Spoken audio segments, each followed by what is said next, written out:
e de paz, que ao despertar de um novo homem nos induz. Te conclama, irmão, de última hora, a ingressar. A todos, trazemos o abraço fraterno do grupo Eurípides Barçanufo, da cidade de Juiz de Fora, a esta casa querida ao nosso coração. Pedimos a Jesus que continue velando por cada um de nós, especialmente pelas nossas limitações e as nossas dificuldades.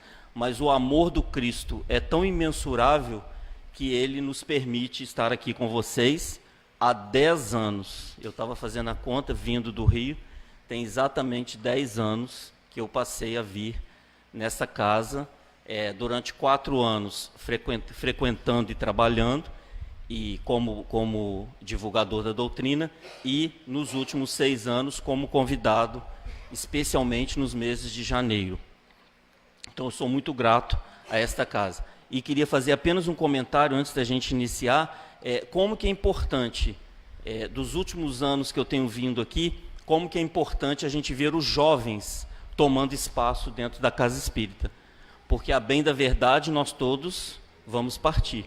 E a casa precisa de pessoas. E os jovens, eles apresentam, fazem a prece, como isso é emocionante, como isso é gratificante. Então, parabéns à casa, à direção da casa, por mais essa iniciativa. Vamos conversar um pouco, então, sobre Jesus e a vivência do amor. Jesus é a persona que toca profundamente o nosso coração. Todos que o conhecem, inevitavelmente, são mexidos de alguma forma. Ivone do Amaral Pereira, a grande médium, muitas vezes esquecida de todos nós, desenvolveu, através da sua mediunidade, a psicografia de livros excepcionais. E um desses livros, entre eles muitos famosos, Memórias de um Suicida, dentre estes livros, um intitulado Ressurreição e Vida, através do espírito Leon Tolstói. Leon Tolstói conta-nos que, chegando ao mundo espiritual, ele queria conhecer um trabalhador do Cristo, um real trabalhador do Cristo, aquele que se dedicou com amor ao Cristo. E foi-lhe apresentada então a história do homem do manto marrom. O homem do manto marrom era um jovem que não era judeu, não era galileu, era algum estrangeiro de alguma região da qual ele vivia, mas que ele e que ninguém conseguia identificar de onde ele viera, porque ele não se comunicava com ninguém. Ele era uma das pessoas mais discretas daquela região, mas era visto como o invisível anônimo da sociedade. Todas as vezes que o mestre estava a falar com a multidão, ele ali estava. Mas ele tinha uma coisa muito especial. Todas as vezes que o mestre começava a falar, ele já estava com seu pergaminho e com as suas tintas preparadas. O mestre ia falando e ele ia anotando, palavra a palavra, tudo aquilo que o mestre falava. E este homem era visto todas as vezes que Jesus se apresentava, em todos os lugares que Jesus passava. Mas era um homem anônimo, ninguém sabia quem ele era. Seus olhos eram azuis, acinzentados, e ele vestia um manto marrom. Todas as vezes, quando terminava a parte que Jesus estava falando e curando, ele ia para sua hospedaria, geralmente muito simples, e lá ele pegava mais pergaminhos e explicava com as suas palavras aquilo que o mestre estava dizendo. E ele então guardava essas anotações. E o tempo foi passando. Nunca houvera havido um diálogo entre ele e Jesus. Certa feita, estava o homem do manto marrom anotando todas as coisas que o mestre falava, quando uma população muito grande começou a se aproximar. Eram doentes da alma, doentes do corpo, pessoas que cercavam Jesus, ficavam no empurra-empurra com o mestre, até que Jesus, no meio desse empurra-empurra, aproxima-se do homem do manto marrom. Toca o seu manto com a mão. Imediatamente ele pega o manto, leva o manto até os lábios e beija numa atitude de reconhecimento ao amor do Cristo por ter tocado o seu manto. O Cristo percebe tal energia que aquele homem emanava, volta-se e olha profundamente para aquele homem. Não diz uma palavra. Ele também não diz uma palavra. Mas Jesus pega a sua mão e coloca, abençoando aquele homem do manto marrom. A partir daquele dia, com mais ênfase e mais amor, ele continua seguindo Jesus. Foi seguindo Jesus durante toda a sua trajetória, de aproximadamente 2 anos e 10 meses. Certa feita, estava ele anunciando que Jesus viria a uma região, estava ele então ali próximo àquela movimentação e Jesus não chegava. O mestre combinara de ir, mas não apareceu. E ele então, vendo aquela população se aproximando, e já estava chegando às 12 horas daquele dia, e aquela população estava ali desde a manhã, e estava um pouco agitada, esperando o mestre que iria ali para curá-los, tinham muitos doentes, quando ele então percebeu que um homem estribuchava no chão. Parecia que o homem estava possuído com algum espírito maligno. E ele então aproxima-se daquele homem e conversa com aquele espírito, exigindo que aquele espírito saísse do corpo daquele homem em nome de Jesus. Aquele homem que estava estribuchando deu o último tremelique e voltou ao normal. Outros tantos vieram e ele começou a fazer as suas curas, se especializando em tirar espíritos que hoje nós sabemos, obsessores dos corpos daqueles que lá estavam. João, o discípulo amado, certa feita viu o homem do manto marrom fazendo isso. Foi até o mestre, no intuito de denunciar aquele homem.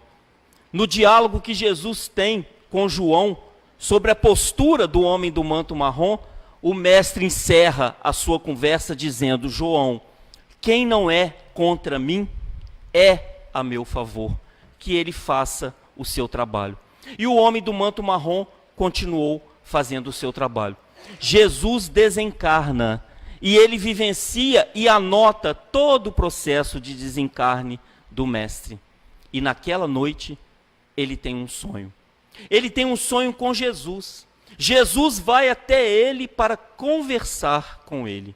E Jesus diz ao homem do manto marrom: curar corpos é necessário neste momento, mas corpos envelhecem e se vão. É necessário que, além de curar corpos, eduque almas, porque só através da educação o amor se constrói. O homem do manto marrom acordou e, a partir daquele dia, todas as tardes, ele estendia seu pergaminho nas praças por onde ele passava e começava a falar dos feitos de Jesus. Em determinados momentos, ele curava corpos, mas na maioria das vezes, ele educava almas. O tempo passou. Ele foi visto mais de 50 anos depois, em Roma, a grande Roma, sentado numa praça, conhecido como o ancião do manto marrom. Ali ele sentava-se com os seus pés cruzados, estendia os pergaminhos e falava sobre a vida e os ensinamentos de Jesus. Esse trabalhador, esse discípulo anônimo, aprendeu a amar Jesus. Na sua simplicidade e na sua inocência. Ele aprendeu que o mestre, para ser amado, não necessita de muita coisa. Necessita apenas do nosso esforço íntimo. É este Jesus que nos motiva a estar aqui nessa tarde. É este homem que faz com que a gente desperte para curar corpos, mas principalmente para educar a nossa alma. Educar a nossa alma com a essência do amor, aquilo que é mais sublime de toda a criação, que é o amor de Deus para cada um de nós, seus filhos. Esse amor que talvez nós ainda não estejamos preparados para senti-lo, Talvez nós ainda não conseguimos entender a dimensão desse amor de Jesus e de Deus sobre cada um de nós, que nada pede, nada espera, apenas nos convida de braços abertos. Até hoje, passado 2018 anos, Ele está com os braços abertos, nos esperando para que a gente se torne o discípulo verdadeiro de Jesus. E para se tornar discípulo verdadeiro, aquele que ama, aquele que realmente ama, não é necessário muita coisa. O homem do manto marrom não tinha nada, nem um teto para morar. Ele tinha apenas os seus pergaminhos, mas ele tinha uma coisa cravada dentro do seu coração. No primeiro momento que ele ouviu e viu Jesus, ele foi tocado disso. E aí nós iniciamos a nossa conversa com uma pergunta: quando que o Mestre nos tocou profundamente? Quando que o Mestre nos foi apresentado e que nós realmente tivemos aquela reação de que é isto que realmente nós queremos, é isso que realmente nós precisamos, é sentir essas emoções com Ele? E só nós podemos responder. Não existe resposta única, existe a resposta do nosso coração. Nós podemos ter alguns indícios de que quando isso começou a realmente nos tocar, com coisas muito simples e que a gente não se dá conta. Só o fato de nós hoje, no dia 27 de janeiro de 2019, um calor ameno que está fazendo lá fora, e nós fizemos a escolha. Nós escolhemos estar aqui. Muitas das vezes, nós escolhemos por obrigação, porque durante muitos séculos, a cultura nos foi imposta. Temos que seguir uma religião. Temos que ir fazer isso em troca disso. E eu vou daqui a pouco engolir este microfone. Espero que tenha algum remédio para digestão, porque eu estou quase comendo ele. Ele não pode sair daqui, né? Mas daqui a pouco eu acostumo. Nós estamos aqui, talvez por obrigação, mas fizemos a escolha, demos o primeiro passo, fizemos a escolha de estar aqui ao invés de estar lá, em qualquer lugar que seja. É essa escolha que vai cultivando e nos educando para amar verdadeiramente. Porque quando nós aprendemos a amar verdadeiramente, nada, absolutamente nada do que se fala na terra vai nos desviar do nosso caminho. O amor, ele é a capacidade que nós temos de olhar o outro e aceitá-lo tal qual ele se apresenta para nós. De olhar o meu companheiro, a minha companheira, de olhar o meu filho, a minha filha, e entender que estão ali para nos auxiliar na nossa jornada, porque este é o nosso objetivo. Muito embora estejamos muitas das vezes equivocados dos objetivos que nos levam à Terra, de estarmos aqui. Quantas preocupações, quantas inúmeras preocupações nós vamos adquirindo ao longo da vida e vamos esquecendo do objetivo fundamental de estarmos aqui: melhorarmos e aperfeiçoarmos a nossa capacidade moral e espiritual. É este o nosso objetivo. Não estamos aqui na terra com o objetivo de ficar milionário, com o objetivo de fazer grandes feitos. Estamos aqui para apenas fazer o grande feito, que é a reforma interior de cada um de nós. E que não depende de ninguém, depende apenas da nossa vontade. O homem do manto marrom tinha várias possibilidades na sua vida, porque ele começa a seguir Jesus desde muito cedo, muito jovem, então ele tinha muitas possibilidades a fazer, porém ele fez a escolha: eu quero seguir Jesus, e foi a partir daquele momento seguindo Jesus, vencendo todos os desafios, como nós estamos vencendo hoje. Talvez esse desafio de estar aqui nesse calor seja um desafio muito fácil de fazer. Mas só a gente, cada um de nós sabe o que nós deixamos em casa e o que nós vamos receber quando nós chegarmos em casa. Muitas das vezes as pessoas que convivem conosco na família dizem assim: não sei o que você vai fazer tanto nesse centro, se você nem melhora. Se você nem melhora. E aí o que a gente responde? Não responde, por favor, porque não pode nem pensar. A gente sabe o que a gente responde. Imagina se eu não tivesse indo ao centro. Você pode ter certeza que a sua vida ia ser muito pior. Já se fizeram essa pergunta? Eu tenho feito essa pergunta. Eu fiz 50 anos. 50 e um pouquinho, mas eu estou nos 50 ainda. E aí eu me pergunto assim: o que seria da minha vida sem a doutrina espírita? O que seria da minha vida sem a doutrina espírita? Porque a doutrina espírita veio trazer o Cristo para perto de nós. Veio aconchegar o Cristo no nosso coração. Veio trazer o amor do Cristo vivo dentro de cada um de nós. Porque nos ensinaram que o Cristo estava lá, longe. Só que a doutrina espírita veio e disse assim: não, o Cristo está aqui, perto. Mas como que ele pode estar perto? Com as atitudes e ações que nós escolhemos. Nós vamos falar apenas de algumas, não vamos falar de todas. Mas a primeira e a mais importante de todas elas é o perdão. Como nós temos trabalhado com perdão. O perdão sincero, verdadeiro, amoroso. Aquele perdão que realmente olha para aquele que te ofende e realmente esquece. Ele olha para aquele que te ofendeu e realmente perdoa, porque continua a convivência. Não é aquele perdão que nós estamos acostumados. Aquele perdão que diz assim: eu te perdoo, mas nunca mais eu quero te ver, porque distancia.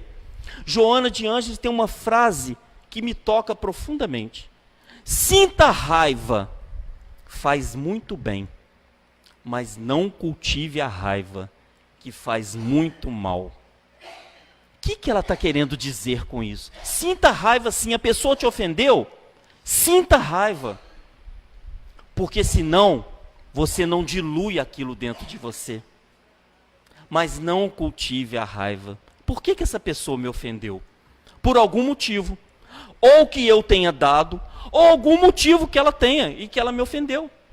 E eu tenho que ter uma capacidade imensa de amar, e já sei o que todo mundo está pensando, que é impossível, tem coisas que são impossíveis, mas eu tenho que olhar para aquela pessoa e entender que algo fez com que ela fizesse isso. Que algo é esse? Se ela é minha irmã, meu irmão, se ela é minha companheira de jornada, alguma coisa tem de eu estar ali, porque as leis divinas são perfeitas, por mais que a gente queira entender que elas não sejam. Muitas vezes nós perguntamos: meu Deus, será que é isso mesmo? O senhor não errou, não? Não teve uma erradinha na família que o senhor me deu, não? Não teve uma erradinha em tudo aquilo que eu estou vivendo, não? Tem gente que está rindo, não sei porquê. Será que é só eu que penso? Será que não houve uma erradinha, não? Não, não é possível. Deus deu uma erradinha. Porque não é possível ter o marido que eu tenho. Não é possível ter a esposa que eu tenho. Tenho uma notícia para dar. Calma. Porque tudo passa. Tudo que é bom, passa. Tudo que é ruim, passa. Como é que vai passar? Ele vai desencarnar. E talvez você sinta até saudade dele. Ela vai desencarnar. E talvez você sinta até saudade dela. Mas tudo passa. E tudo serve de aprendizado. Então nós temos que aprender a perdoar. Começar o perdão dentro de nós. Nós estamos perdoando as nossas dificuldades, as nossas limitações, as nossas vontades que muitas vezes não são feitas, porque são vontades nossas e não do outro. Como que eu tenho lidado com isso? Eu tenho perdoado as minhas barbeiragens que eu vou fazendo pela vida? Ou eu tenho utilizado da culpa? Eu tenho utilizado da vingança? Eu tenho utilizado de qual sentimento? Para que eu possa me perdoar. Este livro foi lançado agora, em novembro de 2018, pelo querido Divaldo Pereira Franco, através de Viana de Carvalho e Joana de Ângeles. Confesso aos meus irmãos que eu preferia que tivesse só a Joana, porque a Joana explica, acalenta o nosso coração de uma forma gostosa. Viana de Carvalho é direto, e ele fala direto para nós. Espíritas, amadurecei, é chegados os tempos. Nós temos que nos movimentar, nós temos que entender o que está acontecendo com o mundo. Se nós não nos entendermos o que está acontecendo com o mundo, nós não vamos conseguir nos entender. O mundo, como é que está o mundo lá fora? Que maravilha que é o mundo lá fora. Violência, guerras, tragédias como a que aconteceu agora em Brumadinho. Mais de 400 espíritos desencarnando. E espíritas falando, meu Deus, eu não entendo Deus. Então precisa estudar o Evangelho segundo o Espiritismo, o Livro dos Espíritos, o Livro dos Médiuns, a Gênesis e Céu e Inferno, para poder entender o que é Deus. Será que Deus mesmo está descansando no momento de uma tragédia de 400 pessoas? Ou será que a divindade teve um trabalho imenso de reunir as 400 e poucas almas necessitadas de passar por aquele resgate?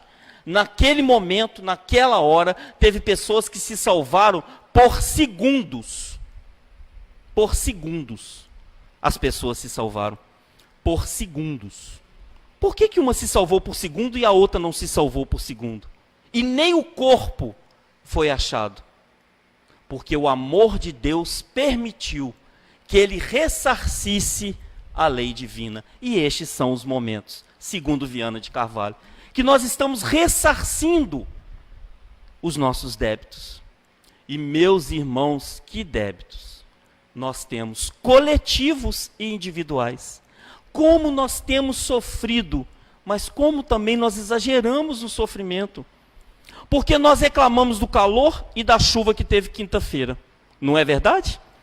Não reclamamos da chuva que teve quinta-feira aqui em Cabo Frio, que teve no Rio também? Quem reclamou, levanta o dedo. Pois um monte de gente reclamou. Mas quem está reclamando do calor, levanta o dedo, por favor. Pois então, meus irmãos. E tem gente reclamando que lá não choveu. Então, como nós somos, muito obrigado, como nós somos levados às reclamações e não refletimos. Não refletimos que tudo tem uma razão de ser, uma causa. Se essas chuvas estão acontecendo, os cientistas nos explicam a causa. Nós, todos nós, não podemos nos eximir da culpa. Todos nós prejudicamos o meio ambiente. E agora a gente está sofrendo as consequências dele. Vamos sofrer até quando? Não há sofrimento que perdure para sempre, nem alegria que permaneça constantemente. Até o momento que nós nos educarmos com amor. Ele nunca nos pediu nada sem amor. Todo o seu pedido para nós foi feito com amor. Tanto é que ele falava por parábolas para acalmar o nosso coração. Ele falava, explicava, exemplificava e vivia lavando os pés numa posição de humildade. Então, para se amar, é preciso perdoar. Para se amar, é preciso exercer a humildade. Ele se abaixa diante dos seus discípulos, que não eram fáceis. Talvez, fazendo um pequeno parênteses, eram como nós. João era ciumento. Pedro era intempestivo. Judas pensava na terra, pensava na parte financeira. Eram como nós, mas ele se abaixa num ato de humildade e lava cada um daqueles pés. Pedro, na sua impulsividade, diz: não, Senhor, eu não permito. O orgulho, a vaidade, o egoísmo, como que ele vai lavar meu pé? Nós precisamos da humildade no nosso coração, para que a gente ame verdadeiramente Comece com atitudes pequenas. Nós temos, com a bondade de Deus, laboratórios experimentais para todas as horas do nosso dia. Vou falar de alguns. O trânsito. Trânsito é um laboratório para que a gente se acalme, para que a gente faça meditação, para que a gente exerça a nossa capacidade de amar o desconhecido. Eu quase me irritei na viagem, quase. Mas eu lembrei que eu vinha falar de amor. Eu quase me irritei umas 5 vezes na viagem. Porque espírito obsessor é assim, ele faz isso de propósito. Ele tenta uma vez, ele tenta a segunda. Na 5ª vez ele achou que ele fosse conhecer. Mas na 5ª vez eu comecei a... Zoom. É o laboratório da nossa vida. Imagina se eu tivesse me irritado na viagem. O que eu estaria falando aqui? Não responde, pelo amor de Deus. O que eu teria falando com vocês aqui essa tarde? Então vamos utilizar o laboratório. Fila de banco, que é laboratório maior do que fila de banco em os 5 primeiros dias do mês? Quem nunca passou, não responde. Quem nunca passou uma irritaçãozinha, uma pequena, numa fila de banco, nos 5 primeiros dias úteis do mês, é laboratório. Começa a olhar com outros olhos, muda a sua percepção, eduque-se com humildade. Se eu estou naquela fila do banco, é porque eu necessito. Se eu encontro aquele caixa que fica conversando entre eles e a fila cada vez mais crescendo, e a gente emite aqueles dardos, sabe aqueles dardos que a gente emite? Que eu não posso nem repetir, que a gente quer atingi-los. É assim, tá vendo? Olha só, eu aqui na fila com hora, tá aí batendo papo, tomando água, olha que absurdo, tomando água. Vê se caixa tem direito de tomar água. Vê se caixa tem direito de ir ao banheiro. Vai exercendo o amor. São laboratórios. Família é o maior laboratório que nós temos. Tem gente que pôs a mão na cara. Família é o maior laboratório que nós temos. Ali, no cadinho familiar, nós vamos conviver com aqueles que são fáceis, porque Deus sempre dá um alento para nós, e com os difíceis. É ali que nós vamos acalmar o nosso coração, dentro do cadinho do lar. E como que nós temos desvalorizado os nossos lares? Por qualquer coisa e por nada a gente desvaloriza. Esquecendo que o fruto do amor é a convivência fraterna. Não existe amor se não tiver convivência. Não existe fraternidade se não tiver convivência. É necessária a convivência dentro do lar para que a gente possa melhorar a nossa convivência aqui fora. A nossa convivência aqui fora é resultado e fruto daquilo que nós construímos dentro do nosso lar, dentro da nossa casa. Então é fundamental que a gente entenda humildade e perdão como capacidades de amar. E só mais um para essa noite, renúncia. Como é importante nós estarmos preparados para a renúncia nesses dias que são os dias chegados do Senhor. Como nós somos apegados às coisas e às situações. Como nós vamos nos perdendo com as coisas do mundo e vamos esquecendo do verdadeiro sentido da vida. Como que nós nos deixamos levar por coisas tão banais que acontecem na nossa mídia, que acontecem nas redes sociais. Tem gente utilizando rede social para falar das suas frustrações morais, sendo que as frustrações morais são para serem refletidas e tratadas, e não para serem expostas. Como nós temos perdido nosso tempo renunciando a coisas boas, que são as escolhas, que essa que nós fizemos hoje, em prol de escolhas que estão aí equivocadas. Quem assiste The Voice Kids? Os 2 episódios deste ano que eu assisti é deprimente, porque as mães choram quando a criança não consegue a virada de cadeira? E uma criança de 8, 9, 10 anos, que ainda não tem maturidade emocional para viver aquilo. E as mães estimulam muito mais por elas, e pais também, tá? Mãe e pai. Muito mais por eles, pela criança, do que pela criança. E a criança é exposta naquela situação. Eu vi 2 que choraram copiosamente quando a cadeira virou. Choraram copiosamente quando a cadeira virou, sendo que nós deveríamos chorar sim, mas chorar com um abraço fraterno que nós ganhamos, um abraço de felicidade, um choro de felicidade, chorar com um sorriso, chorar com alguém nos ajudando a atravessar a rua, ou nós ajudando alguém a atravessar a rua, mas não. É fundamental que eu me torne, fala da criança, que eu me torne uma cantora de sucesso, aos 8 anos de idade. Se aos 8 anos ela pensa assim, imagina quando ela tiver 50. Se ela não galgou aquilo que ela conseguiu, o que vai ser dessa jovem criança como adulta? Então é fundamental que a gente renuncie. Tem coisas que nos oferecem no mundo que são do mundo, não são para nós espíritas, apesar de vivermos no mundo. Nós estamos vivendo no mundo, necessitamos das coisas do mundo, mas não podemos nos perder pelas coisas do mundo. Jesus disse: no mundo tereis aflição, mas tende bom ânimo. Eu venci o mundo. E ele venceu, porque ele escolheu a parte. Ele tinha motivos para ser rei e reinar. Ele tinha condições para ser rei e reinar. Mas ele escolheu a manjedoura para nascer e a simplicidade para viver. E venceu o mundo.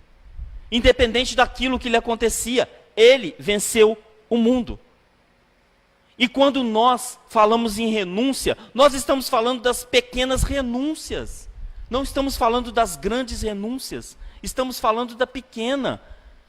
Quando eu me disponho a vir ao centro, eu estou renunciando.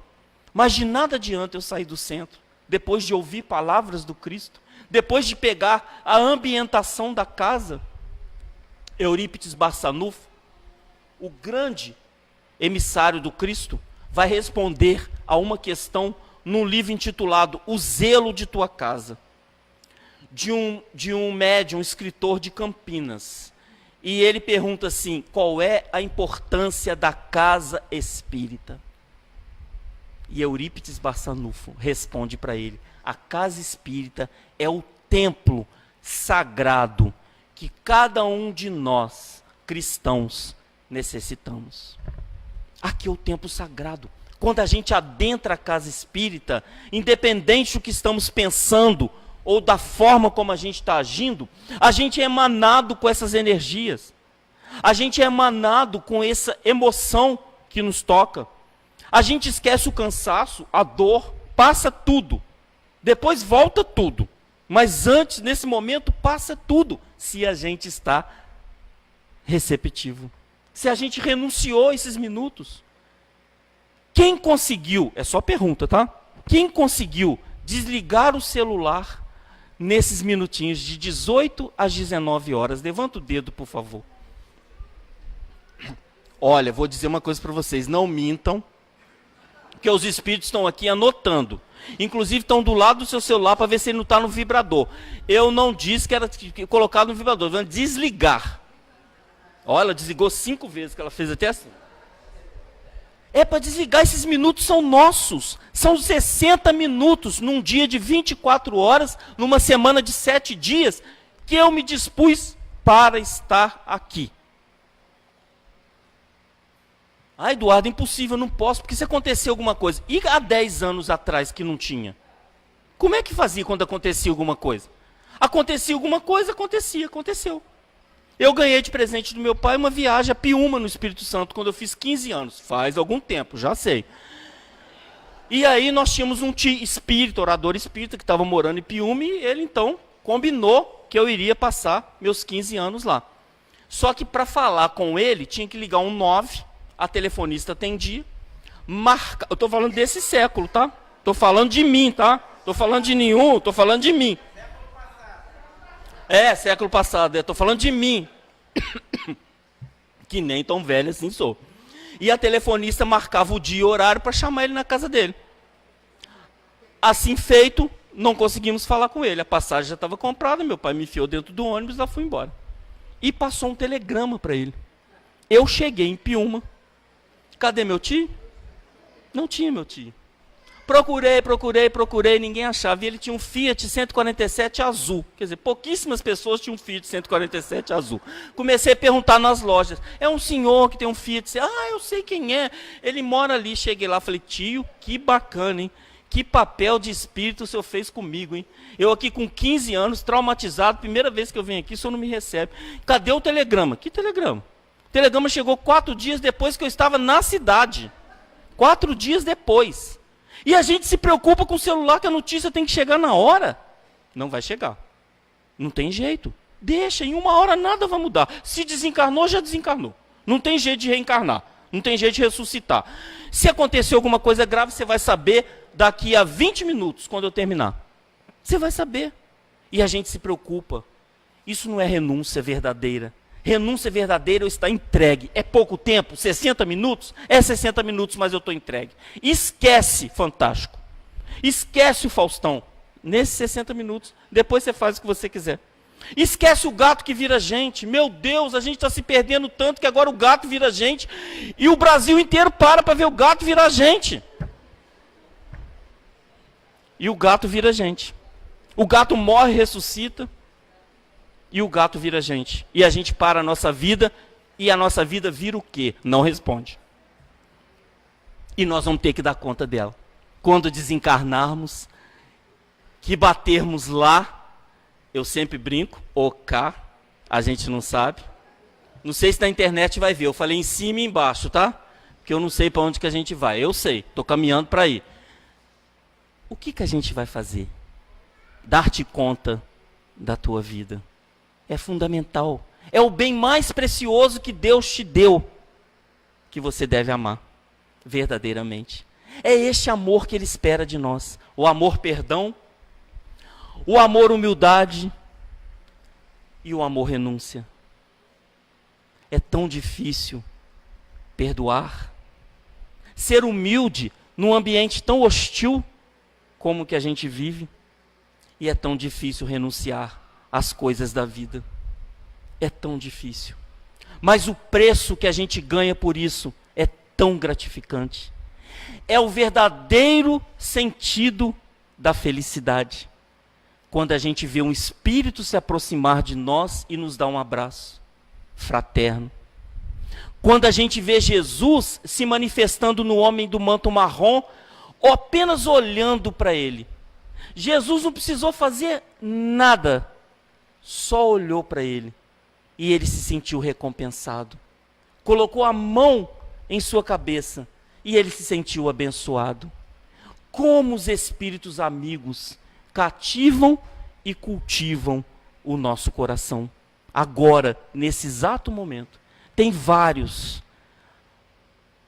cultivando o nosso coração, para que a gente sinta a harmonia da casa e para que a gente perceba que eles estão aqui para nos ajudar no perdão, na renúncia e na humildade.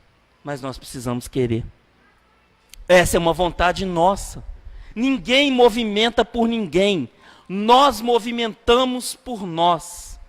E no Livro dos Espíritos, com as 1019 questões que o senhor Allan Kardec didaticamente colocou, nós temos resposta para todas as nossas ansiedades, todas as nossas dúvidas, todas as nossas angústias de qualquer espécie. Nós temos ali as respostas para o roteiro seguro, firme, do que nós devemos fazer para amar. Amar num mundo onde o amor virou coisa qualquer. Amar num mundo onde é fundamental o sentimento verdadeiro, que é o sentimento do amor. Por mais que a dor nos visite, por mais que a dificuldade permaneça dentro do nosso lar, por mais que a gente tenha resistências externas e até internas, é fundamental nós fazermos a escolha. É fundamental nós olharmos que tudo tem solução. Depende de nós. Estamos no início do século XIX. O jornalista Feliciano Terra está no estado da Califórnia, num lugarejo chamado Palo Alto. Conversa com uma senhora numa cadeira de balanço.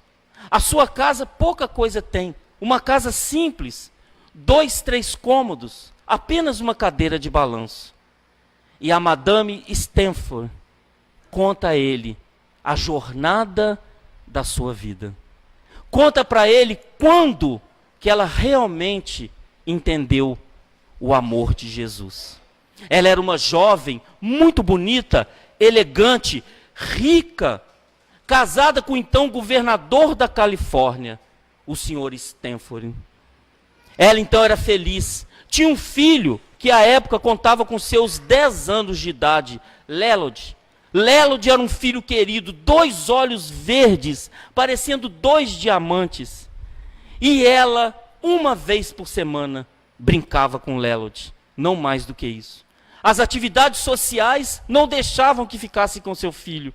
Seu pai, muito menos, governador do estado da Califórnia. Ele não poderia brincar com seu filho. Ele era um pouco mais velho do que a Madame Stanford. Mas certo dia,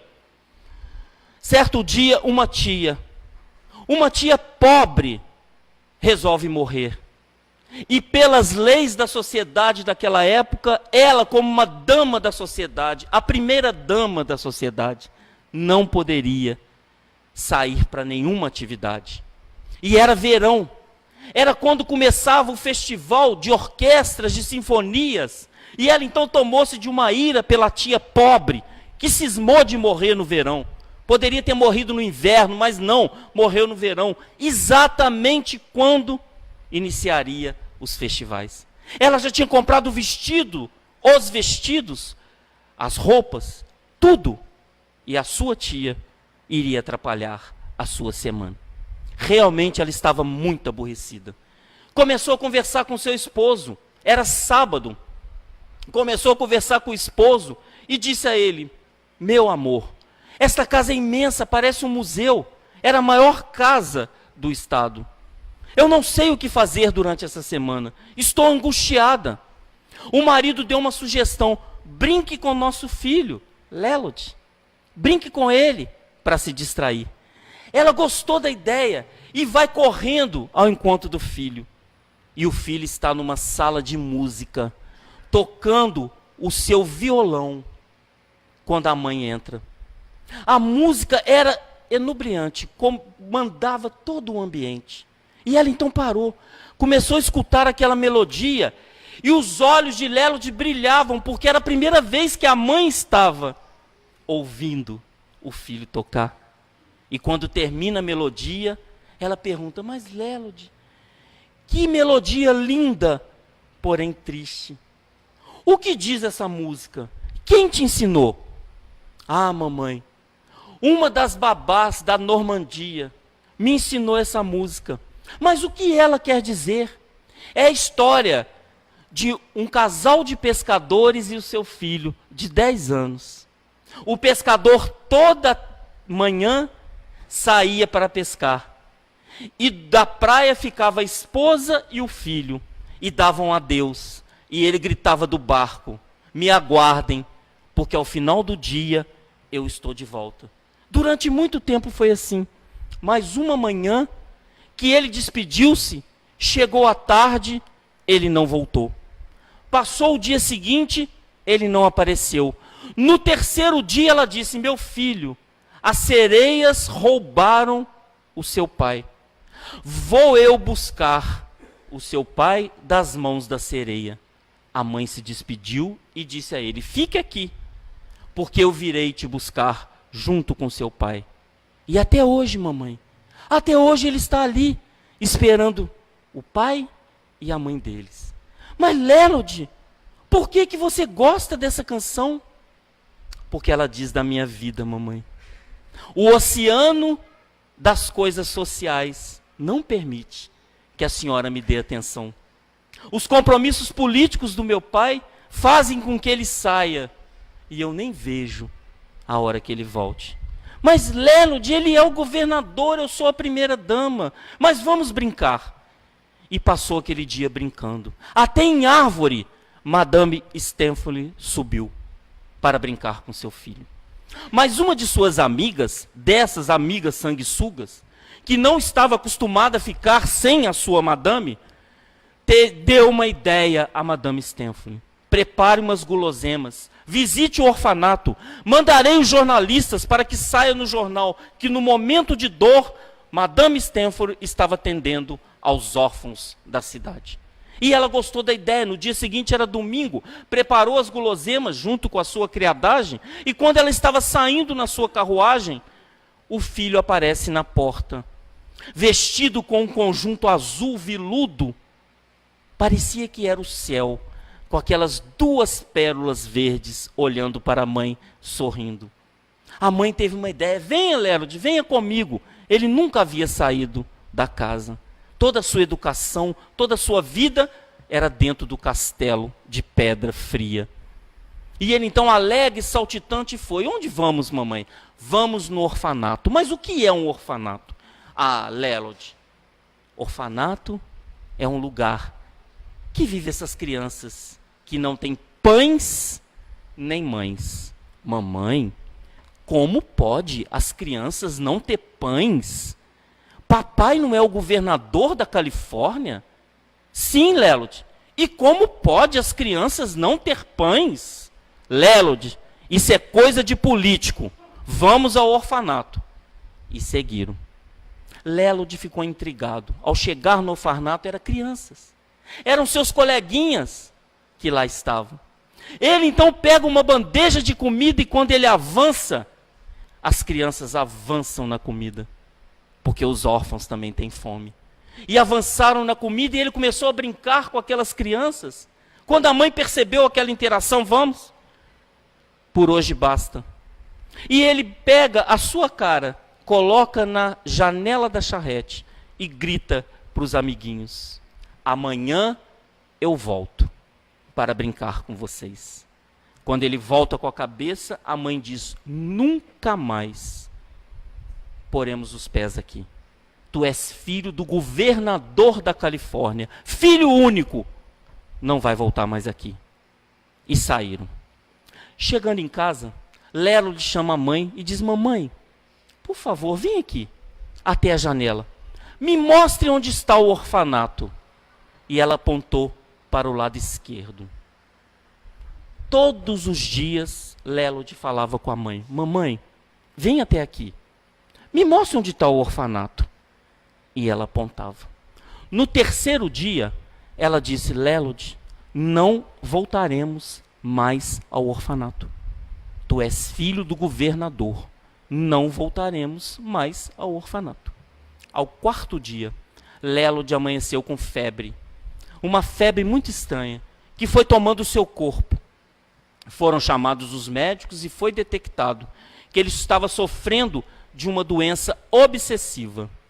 Ou, ela tinha duas opções. Ou ela levava o filho ao orfanato, para que ele pudesse brincar com as crianças, ou tirasse dos Estados Unidos da América.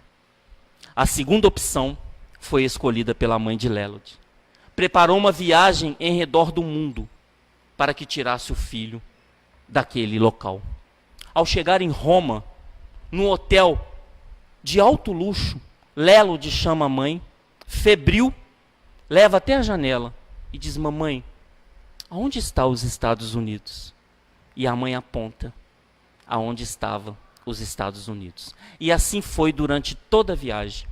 Quando chegaram a Paris, estava com um surto de febre amarela e Lelode contraiu a febre amarela. Foram chamados médicos mais importantes do mundo. E ao diagnosticar, os médicos disseram: não tem jeito. Seu filho irá morrer. Não pode. Ele não pode morrer. Lelode, fique bom. Porque se você ficar bom, eu te levo ao orfanato. Mamãe, quando eu morrer, tu serás uma mãe sem filhos.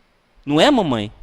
Tu não morrerás. Mamãe, quando eu morrer, tu serás uma mãe sem filhos.